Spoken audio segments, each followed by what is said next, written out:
A girl named Karma committed suicide after her boyfriend BJ first raped her and then turned her into a drug addict. Her sister Star, teaming up with Zion, the son of the woman, who was once killed by BJ's father, decides to punish not only the bastard himself, but also his two brothers, who helped him seduce Karma, as well as the dealer, who sold them drugs. If the brief description of the plot of the thriller under the intricate title, "They Turned Us Into Killers," confused you a bit, we can only sympathize with you, because we purposely left out a lot of plot husk, which do not affect anything, but thoroughly litter the movie. For example, in the third act we will be tormented with a pointless investigation, much of which is devoted to a completely random person, an ex-con, who had the most unmotivated fight in the history of cinema with one of BJ's brothers, and now, because of this, is suspected of his murder. The movie was directed and written by Thomas Walton, though what he did with the story feels more like rape than an act of creation.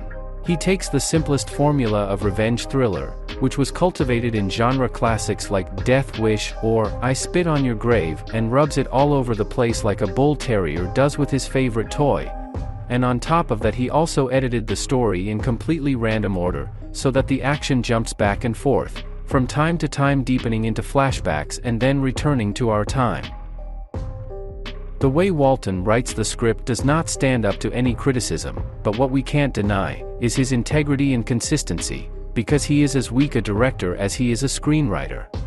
What happens on the screen can compete in the level of idiocy with the most mimetic soap operas for housewives. Moreover, you never know in what field exactly Walton will distinguish himself next time. Sometimes the actors give out absolutely crazy reactions, sometimes the scenes are edited so that it seems as if the editor was drunk, and in some places it was cameraman who was drunk, building the frame in such way, so that the actor just does not fit into it. The casting is also confusing. Karma is a pure young girl, experiencing the loss of innocence, but she is played by a 30-year-old actress, and the actors, who play Zion and his father, are less than 10 years apart in age.